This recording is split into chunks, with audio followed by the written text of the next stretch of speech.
पाकिस्तान में किस तरह की इस वक्त सूरत हाल है, उनका इकनॉमिक क्रंच, बलोच इंसर्जेंसी, इसके साथ साथ टीटीपी के हमले और जनरल फैज़ हमीद के ख़िलाफ़ चलने वाला कोर्ट मार्शल का प्रोसेस, ये वो सारी बातें हैं जो मैं आरजू काज़मी साहिबा के साथ कर रहा हूं। और इससे पहले मैं आपको याद दिलाना चाहता हूं कि आप टैग टीवी के यूट्यूब चैनल को सब्सक्राइब कीजिए और मेरे पर्सनल चैनल ताहिर गोरा को भी सब्सक्राइब कीजिए और इन दोनों चैनल पे मौजूद डोनेट के बटन को क्लिक करके आप हमें कंट्रीब्यूट कर सकते हैं। पाकिस्तान के हालात हमेशा ही डामाडोल रहते हैं, चाहे इकानमी की बात हो, पॉलिटिकल स्टेबिलिटी की बात हो या सोशल फैब्रिक की बात हो। मसाइल इस वक्त बेपनाह हैं और इस वक्त सबसे बड़ा मसला बलोच इंसर्जेंसी का है, टीटीपी की इंसर्जेंसी का है। इसके साथ साथ जो पॉलिटिकल सर्कमस्टांसेस हैं विद इन द कंट्री, वो एक बहुत बड़ा मसला है। इकोनॉमिक क्रंच इन सब पर हावी मसला है। इन सब पे बातचीत होगी। इस्लामाबाद से हमारी साथी सीनियर जर्नलिस्ट आरजू काज़मी हमारे साथ जुड़ी हुई हैं। किसी तारीफ़ की मोहताज नहीं, आरजू काज़मी का अपना यूट्यूब चैनल भी बहुत वाइब्रेंट चैनल है। मैं खुश आमदेद कहता हूँ आरजू काज़मी साहिबा को। बहुत शुक्रिया सर कि आपने आज इनवाइट किया। जी बहुत शुक्रिया, बहुत शुक्रिया, आपने वक्त हमें दिया। ये बताइए कि अख्तर मैंगल जो एक ज़माने में चीफ मिनिस्टर भी रह चुके हैं बलूचिस्तान के और मिनिस्टर्स भी रह चुके हैं, अभी उन्होंने अपनी एमएनए की सीट से रिज़ाइन कर दिया। मैं अभी कुछ 2 रोज़ पहले ही उनका एक इंटरव्यू देख रहा था, अमेरिका में एक जर्नलिस्ट हैं उनके साथ, और उस इंटरव्यू में भी उन्होंने ऐसी बातें की जो चौंका देने वाली थी।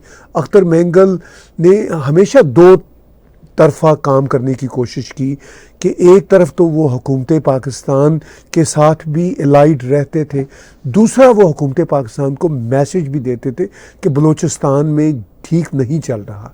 अब तो वो लगता है बेबस हो गए हैं। और फिर कोर कमांडर का जो इजलास हुआ है उसमें भी ज़ाहिर है इमरान खान हो, टीटीपी हो, बलोच इंसर्जेंट हो, सबको डिस्कस किया गया। तो आप इन सारी बातों को कैसे इस्लामाबाद में बैठे हुए देखती हैं? पाकिस्तान का डामाडोल फ्यूचर किस तरफ को जा रहा है? सर सबसे पहले तो जब बलूचिस्तान की अगर हम बात करें तो बलूचिस्तान के हालात जितने अभी खराब है शायद हमने इससे पहले नहीं देखे। और जिस तरह से वहां पर लोग बाहर निकले, चाहे डॉक्टर मारंग बलोच हों और दूसरे लोग हों, तो उन्होंने शायद अब ये फैसला कर लिया है कि उनको उनके राइट्स दिए जाए। मैं यहाँ ये ज़रूर मेंशन करूंगी कि डॉक्टर मारंग बलोच ने हरगिज़ ये नहीं कहा कि वो पाकिस्तान से अलग होना चाहते हैं या कोई आज़ादी की तहरीक चल रही है। वो अपने मिसिंग पर्सनस के लिए परेशान है और उनका कहना है कि जो एजेंसी के लोग, ज़ाहिर है पाकिस्तान की ही एजेंसी के लोग जो है उनको उठा के ले जाते हैं, लोगों को वहां से मिसिंग पर्सनस में उनको डाल दिया जाता है, तो उनको वापस लाया जाए, उनके बारे में बताया जाए। तो इससे पहले हमने देखा है कई बार कि वो लोग आवाज़ उठाते हैं और अपना प्रोटेस्ट रिकॉर्ड कराने की भी कोशिश करते हैं, कई बार इस्लामाबाद आकर भी। लेकिन इस बार जिस तरीके से वो आगे बढ़े हैं, जो उन्होंने इस बार स्ट्रांगली अपने लिए आवाज़ उठाई है, इससे पहले नहीं हुआ। इसी वजह से शायद पाकिस्तान की गवर्नमेंट और पाकिस्तान की जो एस्टेब्लिशमेंट है वो बहुत परेशान है बलूचिस्तान को लेकर। सरदार अख्तर खान मैंगल साहब ने भी रिजाइन किया है और शायद ये फर्स्ट टाइम हुआ है कि उन्होंने कहा भी कि मैंने किसी से कहा भी नहीं था और किसी को पता नहीं है और मैं रिजाइन कर रहा हूँ। साथ ही उन्होंने प्रेसिडेंट जो है आसिफ जरदारी साहब वो और प्राइम मिनिस्टर शहबाज शरीफ दोनों के ऊपर ही अदम एतमाद का इजहार किया है। उनका ख्याल है कि इन दोनों के ऊपर उनको भरोसा नहीं है। खैर उनको बड़ी जल्दी समझ आ गई कि उनके ऊपर भरोसा नहीं है, लेकिन बहरहाल बाकी जो लोग मुल्क को चलाते हैं उनके बारे में उन्होंने अभी भी कोई बात नहीं की है। एक तरफ लोग ये भी कह रहे हैं कि कई बार जब गवर्नमेंट जाने वाली होती है या गवर्नमेंट को हटाया जाना होता है तो कई पॉलिटिकल पार्टीज जो हैं वो छोड़ चली जाती हैं, जिसमें बलूचिस्तान की भी कई पॉलिटिकल पार्टीज हैं और बाकी MQM, PML, Q वगैरह तो हैं ही। तो कई लोगों को ये भी ख्याल हो रहा है कि शायद अब शहबाज शरीफ साहब की गवर्नमेंट ज्यादा दिन नहीं चल पाएगी। बहुत से चैलेंजेस सामने हैं, लेकिन पहले से कहा जा रहा था कि IMF का लोन और साथ साथ बजट, ये 2 चीजें जब हो जाएंगी तो शहबाज शरीफ साहब ने वैसे भी नहीं रहना है। तो अब उसी तरफ को इनका सफर या इनकी गाड़ी जाती हुई दिखाई दे रही है और शायद सरदार अख्तर खान मैंगल साहब का रेजिग्नेशन भी उसी सिलसिले की कोई कड़ी हो। आपने कहा कि यूँ लगता है कि जैसे शहबाज शरीफ के जाने का भी वक्त आ गया। मेरी ज़ाती राय में, जो हम कनाडा में बैठ कर ऑब्ज़र्व कर रहे हैं, शहबाज शरीफ रहें ना रहें, कोई दूसरा आए, कोई तीसरा आए और ये आनियाँ जानियाँ लगी रहें, सारा कंट्रोल तो पाकिस्तान आर्मी के हाथ में होता है। मैंने उस कोर कमांडर मीटिंग की बात की जिसकी तस्वीर वायरल हुई सोशल मीडिया पे और पाकिस्तान के अखबारात में भी, जिसमें जनरल आसिम मुनीर और दूसरे जर्नल बैठे हुए हैं, और जो ISPR की एक सॉर्ट ऑफ प्रेस रिलीज़ है उसमें ये उन्होंने कहा कि मैं उसका अगर तर्जमा करूं तो वो कुछ यूं बनता है कि हम किसी को नहीं छोड़ेंगे, लेकिन खैर प्रेस रिलीज़ में तो ये लैंग्वेज यूज़ नहीं की गई, मैं इसका तर्जमा कर रहा हूँ। और उस पर उन्होंने कहा कि ये करप्शन जो है उसका भी हम इहाता करेंगे, और जो टेररिज्म हो रही है TTP से बलोच इंसर्जेंट्स की, उसका भी हम इहाता करेंगे, देख लेंगे। तो इन पॉलिटिकल लीडरों के आनियों जानियों से तो कोई फ़र्क पड़ना नहीं, जिनके हाथ में पूरे का पूरा कंट्रोल है। आरजू साहिबा, हमारे व्यूज़ को ये बताइए कि वो कंट्रोल करने वाले समझ पा रहे हैं कि ये देश किस तरफ जा रहा है? सर, ये बात तो मेरा ख्याल है इनको हमेशा से पता है। ये इतने मासूम या इतने सीधे भी नहीं है कि इनको ना पता हो कि देश किस तरफ जा रहा है, क्योंकि देश को इस तरफ ये खुद ही लेकर गए हैं। अगर इन्होंने शुरू से कुछ पॉलिसीज ठीक बनाई होती, और ठीक है बहुत बार कंट्रीज से पॉलिसीज बनाने में मिस्टेक्स हो सकती हैं, मजबूरियां हो सकती हैं कि हमारे पास पैसा नहीं था तो हमने किसी ना किसी के दबाव में आके या प्रेशर में आके जो है वो सब कुछ किया है, लेकिन इन्होंने कभी भी ठीक करने की कोशिश की ही नहीं। और आज उसी का रिजल्ट है कि अब इन्हें कुछ भी ठीक होता हुआ दिखाई नहीं दे रहा। ये बार बार इस किस्म की मीटिंग्स करके, कोर कमांडर मीटिंग करके, और वो अगर वो पिक्चर या फोटो आपने देखी हो तो, या हमारे जो सुनने वाले हैं उन्होंने देखी हो, तो वो लोग उसका भी एक तरह से मजाक ही बना रहे हैं सोशल मीडिया पे। और यही कहा जा रहा है कि बिल्कुल अकड़ के, गर्दन सीधी करके, सामने पेन रख के बैठे हैं, और क्या बात हो रही है जी, हम छोड़ेंगे नहीं। अब ये बात करने के लिए मेरा ख्याल है इनको साबित करना पड़ेगा, इनको अपने जो स्टेटमेंट्स हैं उससे आगे आना होगा। अगर ये इस तरह की स्टेटमेंट तो पहले भी बहुत बार लोग देते रहे, चाहे वो बलूचिस्तान के बारे में हो, चाहे वो टेररिज्म के बारे में हो, या किसी भी दूसरी कंट्री के बारे में हो जहां से हमारी कुछ ना कुछ खटपट रहती है, तो हमेशा यही कहा जाता है कि हम देख लेंगे, हम उन्हें बता देंगे, हम छोड़ेंगे नहीं, हम हरा देंगे। इसी किस्म की बातें करने और अपने आप को चौधरी समझने की वजह से ही आज पाकिस्तान का ये हाल है। अब इस वक्त इस किस्म की स्टेटमेंट की क्या जरूरत थी? आप शुरू करें अपना, जो भी इन्होंने अपने ऑपरेशंस करने हैं वो शुरू करें। और सबसे बड़ी बात ये कि उन लोगों के जो प्रॉब्लम्स हैं, जो उनके इश्यूज हैं बलूचिस्तान वालों के, अगर ये वो इश्यूज सॉल्व कर देंगे तो वो क्यों उठकर और इस किस्म की बातें करेंगे या अटैक्स करेंगे या कोई नुकसान करेंगे। लेकिन ऐसा होता हुआ हमें दिखाई नहीं दे रहा। और सरदार अख्तर खान मैंगल कोई छोटे मोटे पॉलिटिशियन नहीं है, काफी मजबूत अपनी एक जगह रखते हैं बलूचिस्तान में।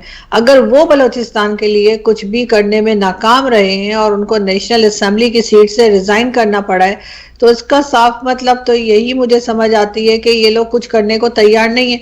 वरना जो लोग नेशनल असेंबली में बैठे होते हैं वो अपने इलाके के लोगों के लिए जो है वो उनकी मदद करने के लिए या उनकी डिमांड्स को पूरा करने के लिए ही बात कर रहे होते हैं।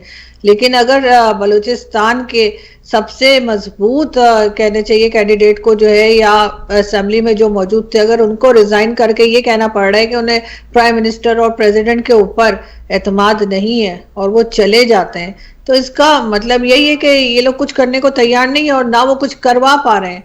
मगर यहाँ पर भी उन्होंने एजेंसीज का नाम नहीं लिया, उन्होंने सिर्फ जो डेमोक्रेटिक गवर्नमेंट है उसी का नाम लिया। इसका मतलब ये है कि या तो वो लेना नहीं चाहते नाम, या वो डरे हुए हैं। जी ऑफ कोर्स, वो भी इन हालात को समझते हैं कि पाकिस्तान में असल स्टेक होल्डर का नाम लेने से उठा लिए जाने का ख़तरा होता है। और इस वक्त जो पाकिस्तान में सूरत हाल है, जहाँ पे इंसर्जेंसी है, जहाँ पे TTP के हमले हैं, जहाँ पे इनको खुद कुछ समझ नहीं आ रही कि किस तरफ इन्होंने देश को लेके जाना है, या इनसे मैनेज नहीं हो पा रहा हमेशा की तरह। तो सबसे बड़ा मसला पाकिस्तान में जनरल फैज़ हमीद की गिरफ्तारी के हवाले से बना हुआ, उनका जो कोर्ट मार्शल का प्रोसेस चल रहा है वो बना हुआ है। हमें यहाँ बैठ के जो बात समझ आती है कि इवन बलोच इश्यूज़ को सॉल्व करने की बजाय वो जनरल फैज़ हमीद को और उनके जो हवारी हैं उनको मैसेज देना चाहते हैं और उनके ज़रिए इमरान ख़ान को मैसेज देना चाहते हैं कि भाई आपको हम देख लेंगे, आपने चूँकि हमारे साथ पंजाबी में जो कहते हैं आडा लगाया हुआ है, अब हम आपको देख लेंगे। तो ये मसला जनरल फैज़ हमीद का, ये आपको इस्लामाबाद में बैठे हुए उनके कोर्ट मार्शल का प्रोसेस कैसे आगे बढ़ता नज़र आ रहा है? सर अभी तक तो जिससे भी बात हुई है, या चाहे अगर किसी के इंटरव्यूज भी देखें, चाहे टीवी पर हो या कहीं, जितनी पॉलिटिकल पार्टीज हैं वो एक ही बात के ऊपर हैं अभी तक के, जी बिल्कुल जनरल फैज हमीद का जो है कोर्ट मार्शल होना चाहिए। अब क्या वो अकेले ही हैं? जिस वक्त वो ड्यूटी पे थे या जिस वक्त वो ऑन ड्यूटी थे और रिटायर नहीं थे, तब इनमें से किसी ने आवाज नहीं निकाली। अब ये कर रहे हैं, चलें बहुत अच्छी बात है अगर ऐसा हो जाए, लेकिन अभी तक हमने यही देखा है कि पाकिस्तान में सजाएं सुना तो दी जाती हैं लेकिन उसके ऊपर अमल बहुत कम होता है, और ख़ास तौर पे अगर उनका ताल्लुक जो है वो फौज या एजेंसी से हो तो फिर तो बहुत ही कम चांस रह जाता है कि कुछ किया जाए। तो इसलिए बहुत ज़्यादा लोगों को उम्मीद नहीं है। लोगों को लग रहा है कि या तो दो तरह की बात हो रही है, या तो ये एक नूरा कुश्ती है और उसके बाद होना कुछ भी नहीं है, कुछ टाइम के बाद ये निकल जाएंगे। लोगों के ऊपर जिस तरह से प्रॉब्लम्स हैं, चीज़ें महंगी हैं, लोगों के पास जॉब्स नहीं है, दूसरे काम है, उन सब को देखते हुए पब्लिक इस तरफ जो है ज़्यादा बात नहीं कर रही। लेकिन एक बात ये भी कही जा रही है कि हो सकता है कि फौज अपने आप को ये बताने के लिए कि जी हम तो बड़े क्लीन है और हम तो किसी को छोड़ते नहीं है, चाहे वो हमारे अंदर ही क्यों ना हो, इस वजह से हो सकता है कि उसकी भेंट ये चढ़ जाए जनरल फैज हमीद। लेकिन उसके चांसेस काफ़ी कम हैं, क्योंकि या फिर ये कि इनसे सारा काम ले लिया गया है और अपने आप को, क्योंकि इस वक्त चाहे 9th में हुआ हो या कुछ भी हुआ हो, इमरान खान की जो सपोर्टर्स हैं उन्होंने चाहे गलत किया हो या सही, लेकिन इस वक्त फौज या एजेंसीज अपने आप को क्लीन चिट खुद को नहीं दिलवा पा रहे। हालांकि इनका ख्याल था कि शायद 9 मई के बाद जो है लोग बहुत इनकी साइड पर हो जाएंगे और लोग कहेंगे कि इमरान खान उनके सपोर्टर्स ने बड़ा गलत किया। कुछ दिन लोगों ने कहा भी, ऐसा नहीं है कि किसी ने कुछ नहीं कहा, कुछ 10-12 दिन तो ये होता रहा कि जी बहुत गलत हुआ है, इमरान खान को लोगों ने गलत भी ठहराया, काफी कुछ कहा। लेकिन उसके बाद फिर दोबारा से इमरान खान की पॉपुलैरिटी उधर ही चली गई। हालांकि Imran Khan as a prime minister कभी कामयाब नहीं रहे, उनको ना तो गवर्नमेंट चलानी आई, ना कोई चीज़ संभालनी आई और ना ही फॉरेन पॉलिसी चलानी आई। यहाँ पर जितने भी इंटरनेशनल डेलीगेशंस आते थे या कोई भी अगर आ जाता था गलती से पाकिस्तान, तो इमरान खान को उनसे बात करने की तमीज़ ना, उनको रिसीव करने की, ये सभी ने देखा। तो अब आपने ये भी देखा कि जब MBS आए थे तो इमरान खान गाड़ी ड्राइव करना शुरू हो गए थे, तो एक अजीब वो किस्म का बच्चों वाला बिहेवियर जो था वो चलता रहा। लेकिन अब इस वक्त हुआ ये कि वो 9th में वगैरह जो है उसको भी लोगों ने साइडलाइन कर दिया है और बहुत ज़्यादा उसके ऊपर बात नहीं की जा रही, जबकि यहाँ के जो पॉलिटिशियंस ख्वाजा आसिफ साहब और दूसरे लोग जो इस वक्त गवर्नमेंट में, उनका कहना यह है कि जी 9th में बिल्कुल ऐसा ही है जैसे 9/11 हुआ था, यानी उसको उसके साथ कंपेयर किया जा रहा है। लोगों को बार बार बताया जा रहा है कि बहुत गलत हो गया था, लेकिन पब्लिक अब इमरान खान को ज़्यादा सपोर्ट करने लगी है। शायद इस वजह से भी ये लोग कुछ घबरा गए हैं और इनको लगता ही है कि अगर ये फैज़ हमीद साहब को या किसी को इस तरह से अगर उनको पकड़ लेंगे या सज़ा देंगे तो उससे कोई पब्लिक खुश हो जाएगी कि ठीक है जी सिविलियंस को सज़ा देते हैं तो फिर ये अपने मिलिट्री वालों को भी सज़ा दे रहे हैं। लेकिन बात सारी ये कि अगर इन्होंने ऐसा ही साबित करना है तो फिर इनको आसिम सलीम बाजवा को भी लाना चाहिए, जिन्होंने CPAC का बेड़ागर कर दिया और अपने पिज़्ज़ा फ्रेंचाइज बनाकर भाग गए। फिर इनको जो पहले आर्मी चीफ थे जनरल कमर जावेद बाजवा, उनको भी लाना चाहिए। और एक लंबी लिस्ट है, ऐसा नहीं है कि 2-4 लोग हैं, मिलिट्री के एक लंबी लिस्ट है जिनके ऊपर डिफरेंट किस्म के एलिगेशंस हैं। जनरल अफजल के ऊपर है जिन्होंने कोविड के ज़माने में लाखों जो है वो बता करके एक पेशेंट पे 25 लाख खर्च हुए, इस किस्म की करप्शन के, फिर सभी को पकड़े और सभी को फिर कानून के हिसाब से सजा दें। लेकिन ऐसा होता हुआ दिखाई नहीं दे रहा। मीडिया पर भी अब जनरल फैज़ हमीद की बात जो है वो कभी कभार ही हो रही है। जिस वक्त अरेस्ट किया गया था तब बहुत ज़्यादा हो रही थी, अब इतनी ज़्यादा नहीं की जा रही। तो कहीं ना कहीं लोगों को यही लग रहा है कि ये सिर्फ एक नौटंकी है, उससे ज़्यादा कुछ नहीं। देखिए, आपने आर्मी के अंदर करप्शन की बात की, तो अभी ऑडिटर जनरल ऑफ पाकिस्तान की एक रिपोर्ट भी आई है जिसमें कहा जा रहा है कि वही आप वाली बात कि एक लंबी फहरिस्त है आर्मी के ऑफिसर्स की करप्शंस के हवाले से। मगर मैं अब इस एंगल की तरफ आता हूँ, आपने इमरान खान का जिक्र किया, तो पाकिस्तान के पॉलिटिकल पंडित्स या कमेंटेटर्स ये कह रहे हैं कि असल निशाना जनरल फैज़ हमीद के साथ साथ इमरान खान है और उनका कोर्ट मार्शल हो सकता है, उनको इन्वेस्टिगेशन के लिए फ़ौज के हवाले किया जा सकता है।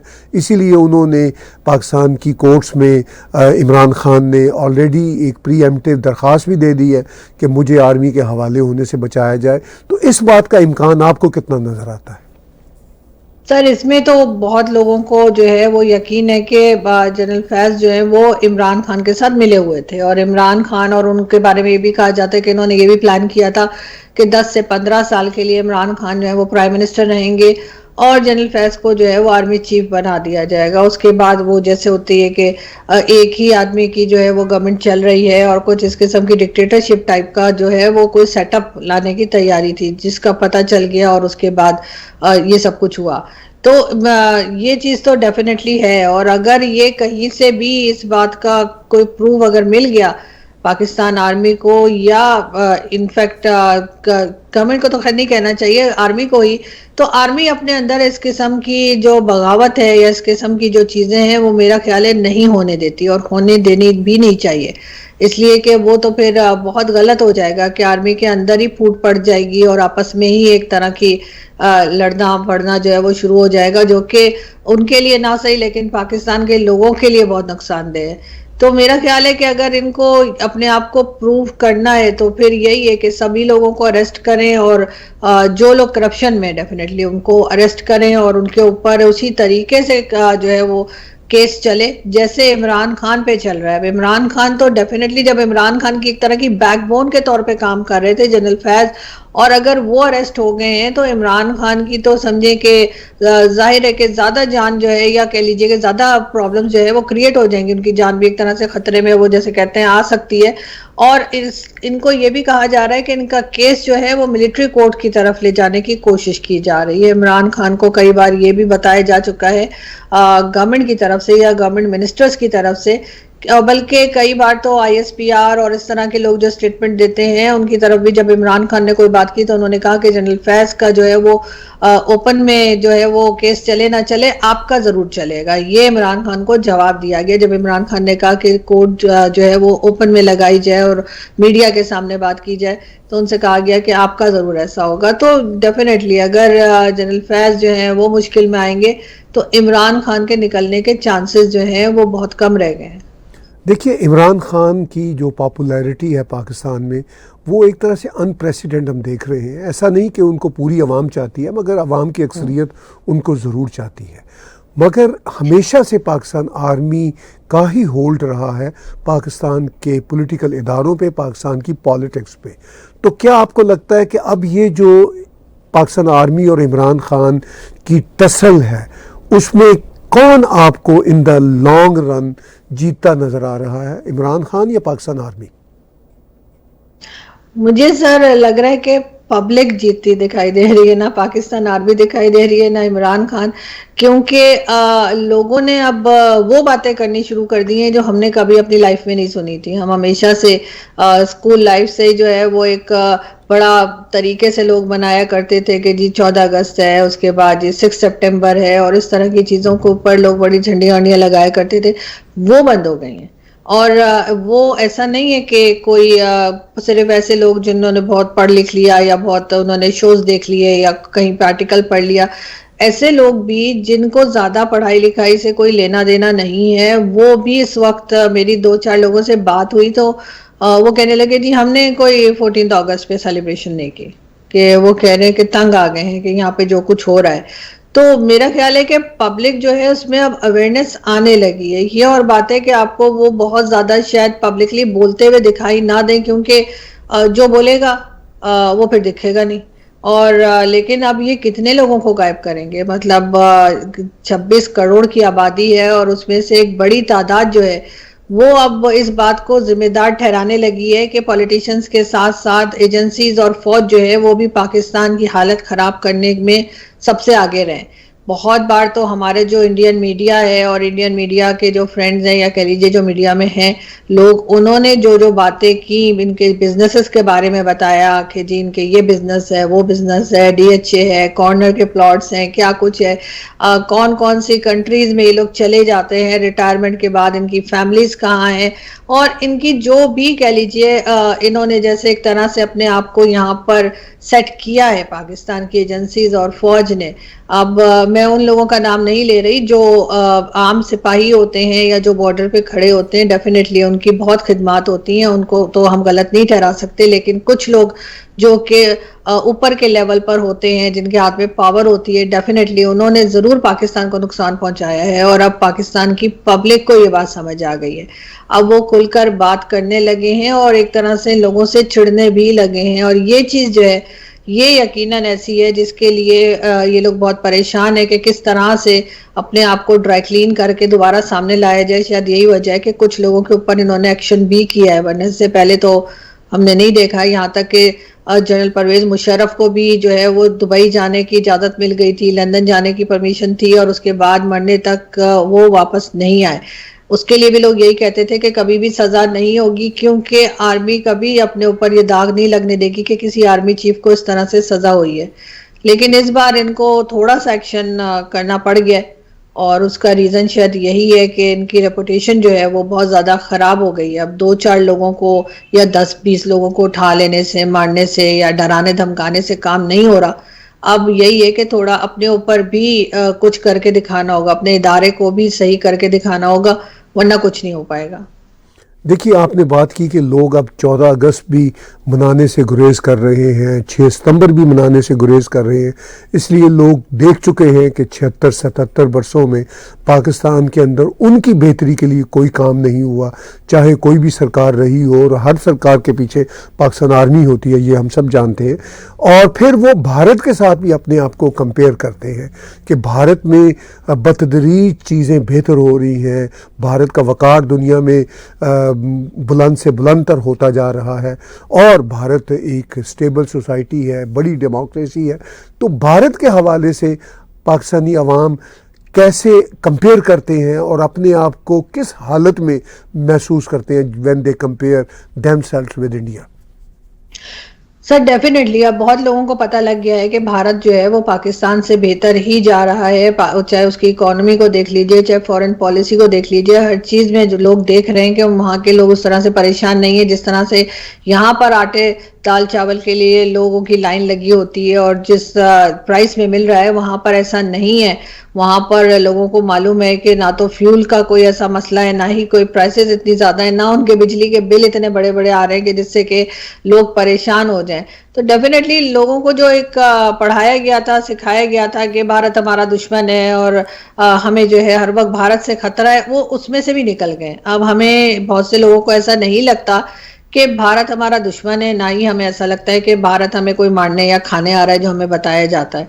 और कश्मीर डे जो मनाया जाता है यहाँ पर, वो भी, उसमें भी लोग कोई ख़ास इंटरेस्ट नहीं ले रहे। अब लोग बल्कि ये बात करने लगे हैं कि भारत के साथ टर्म्स को ठीक होना चाहिए, ट्रेड ओपन होनी चाहिए, जिसके लिए डेफिनेटली भारत तैयार नहीं है फिलहाल, और उनका राइट है कि वो हमारे साथ ट्रेड करें या ना करें। बंद भी तो हम ही ने की थी, हमारी ही बेवकूफ़ी थी, और इमरान खान साहब उस वक्त प्राइम मिनिस्टर थे जब ये सब कुछ किया गया था। तो लोगों को अब समझ आ गई है, बल्कि यहाँ पर तो डॉक्टर जयशंकर और जो पीएम मोदी हैं वो भी काफ़ी फेमस हैं। बहुत से लोगों का ख्याल है कि अगर उनके जैसे लीडर्स पाकिस्तान को भी मिल जाएं, चाहे 2-4 साल के लिए ही सही, तब शायद पाकिस्तान जो है वो बेहतर तरीके से किसी अच्छे ट्रैक पे जा सके।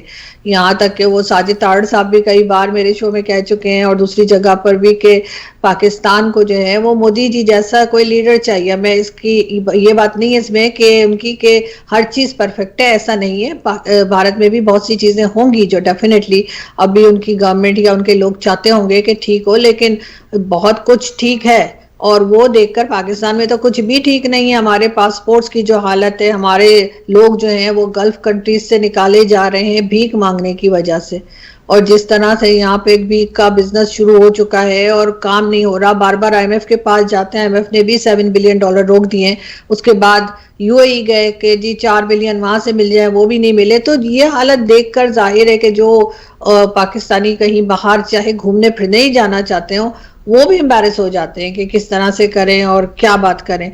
तो भारत को देखकर तो जो पहले हमें बताया जाता था या सिखाया जाता था कि हमारे दुश्मन है या ये लोग अच्छे नहीं है, ये पाकिस्तान का भला नहीं चाहते, अब वो सब कुछ उलट हो गया है। अब ये कितना भी बोले, अभी इन्होंने जो है वो कश्मीर डे मनाया था कुछ दिन पहले, बल्कि कश्मीर डे भी नहीं था, सॉरी, वो उनके गिलानी साहब जो है, सैयद जी अली गिलानी साहब, उनकी बरसी थी, जी जी सॉरी मैं भूल गई थी उनका नाम। तो वो उनकी बरसी थी, तो उस पे बड़ा सारा दिन हमारे यहाँ टीवी के ऊपर प्रोग्राम्स होते रहे और पूरा वक्त पीटीवी ने कई शोज किए, बाकी चैनल्स ने कई शोज किए और बड़ा बताया गया कि जी उनको आज़ाद करवाना है, कश्मीर को आज़ाद करवाना है। तो पब्लिक हंस रही थी, मजाक उड़ा रही थी कि अपना हाल देखो केपीके में क्या है, अपना हाल देखो बलूचिस्तान में क्या है, और हमारी साइड पे जो कश्मीर है वहां के लोग क्या कह रहे हैं। और ये अभी तक वही पुराना राग जो है वो पीटीवी और वो सब, पीटीवी का समय से वही हाल है, जब आप पाकिस्तान छोड़ के गए थे ना, आज तक पीटीवी का वही हाल है। तो वो वही अपने राग अलाप रहे थे। लेकिन मुझे पॉजिटिव ये चीज लगती है कि लोगों में अवेयरनेस आई है। बहुत लोगों को मैंने देखा है कि कई लोगों को मैंने सुना, बातें की उनसे, तो पता लगा कि अब लोग पहले जैसी सोच नहीं रखते। बहुत लोग अब बहुत बेहतर तरीके से आगे बढ़ रहे हैं और शायद यही चीज लेकर एस्टेब्लिशमेंट परेशान है। बहुत शुक्रिया आरजू काज़मी साहब, हम आपके शुक्रगुजार हैं कि आपने हमें इंसाइट दिया और पाकिस्तान की जो सूरत हाल है हर एतबार से उसका आपने एनालिसिस किया। व्यूअर्स, बातचीत सुनी आपने आरजू काज़मी साहिबा की। उन्होंने तफसील के साथ बताया कि पाकिस्तान के जो हालात हैं वो पाकिस्तान को हर एतबार से नीचे की तरफ लेकर जा रहे हैं। जब तक पाकिस्तान का माइंडसेट चेंज नहीं होगा, पाकिस्तान में बेहतरी के कोई इम्कानात नहीं। आज की बातचीत मेरे साथ और आरजू काज़मी साहिबा के साथ देखने सुनने का बहुत बहुत शुक्रिया।